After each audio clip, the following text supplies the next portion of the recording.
It's Monday, October 23rd. This is an end of the day SPY recap. And today, for the first day of the week, we end up with kind of a two down. I'd call it like more of a pausing bar. It's not really a two down failure. We did close green a little bit. We took out the low of the previous day, but it's not like we closed strongly green here, expecting to go higher tomorrow, although you never know. And instead, we closed kind of neutral. We kind of rallied a little bit to the halfway point of the prior bar, but didn't really get above that. And, it's just kind of after some exhaustion risk on the downside here, day after day after day, two down, two down, two down, two down. You're expecting at some point a little bit of either a pullback up or a pause. And today it looks like more of a pause. Again, on the weekly chart, we had the big 3 bar last week, red. So you're kind of anticipating a little bit, moving below the low of that bar. But since that's broadening action, you don't really know for sure. I mean, what you're going to get here is either, if you're going to get a reversal to the upside, you're going to have to get a 3-2 down, then 2 up bar into next week, or maybe this week, unexpectedly, but it could happen. You kind of check out the low of that previous of that bar and then come to through the halfway point of that bar. So if we do get a buy signal tomorrow, a 2 up, buy signal in this overall downtrend, which is not the greatest trade to take, but it could develop. Then you have a target up here, and we'll see if that unfolds. And what would be interesting is if you do get some kind of a 2 up buy, but it can't reach any target, or it kind of goes into this fair value gap. There's a lot of areas in here.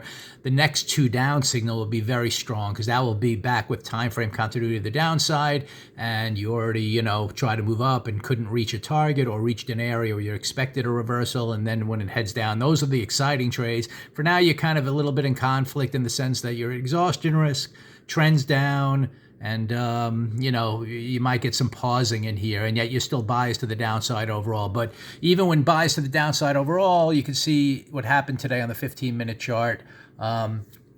Price between the blue lines was the pre-market range, immediately moved lower, and the first bar just took out the pre-market lows.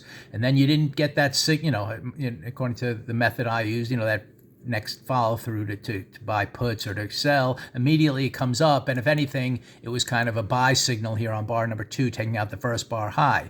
And if you're going to take that, you kind of have the pre-market highs as your first target, and then you can see what unfolds there. You can see it did work up there, and there was a logical pause, but it kind of held the midpoint of the first bar and then continued higher until it eventually fell off a little bit towards the end of the day. And I'll get into an interesting thing right up here that I'm kind of experimenting with. But in general, it was just kind of a you're below the midpoint of the prior day, so the price action was telling you out of the gates to try a buy, just under the conditions that you're kind of pausing on this downtrend, and then you're kind of looking for targets of liquidity up above. That's kind of where you're at with today. And if you didn't want to, if you just biased to the downside and you're patiently waiting for sell signals, you didn't really get one today. Although, like I said, there was an interesting situation here that I'll go over, that you could have bought puts.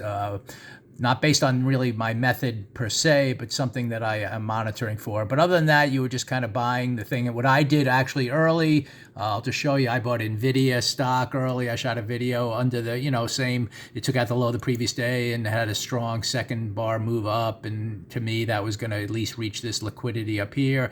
And if it held, which it did, then have an outside bar to the upside and reach its line at the purple line target. And it actually went up higher than that. So it was a good, day to buy early, for a lot of stocks to the upside. There was no doubt about it, but you still have a big picture view to the downside. So getting back to the SPY, I'll just show you finally something that unfolded here that I'm monitoring for. Whoops, let me just get this chart back.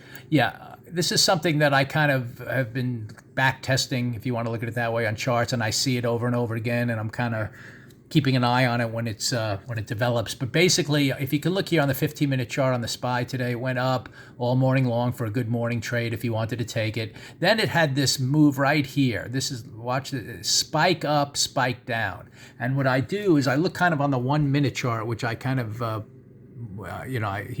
pulled that up here. You can see here on this final move of the day, there was a big, all of a sudden, it just fair value gap, spike up, and then before you know it, spike all the way down. So, and this was an area, midpoint of the prior day, where you're expecting a potential, reversal. It's also the second push up on a day. So when I see the spike up, spike down, let's call it, and your overall bias is to the downside for whatever reason is in play, in this case, there's just the midpoint of the prior day and the big pictures to the downside, I then look for an opportunity, if that, just look at it up, down, you can kind of then, if it rallies back up to the midpoint of that move, the middle point of just the range between the high and the low here. I actually drew these two lines in where I bought some puts right up in here, just saying, that was kind of the blow off move, if you want to look at it that way. But more importantly, it's because you immediately went up and then immediately came down to fill in all this inefficient pricing, and it just showed you this move up was just algorithmic based. And anyway, I did buy some puts here at 403 at that point I showed on the chart, the 425 puts. I scaled out at 5. I sold some more at 561, 550. They closed here at 538.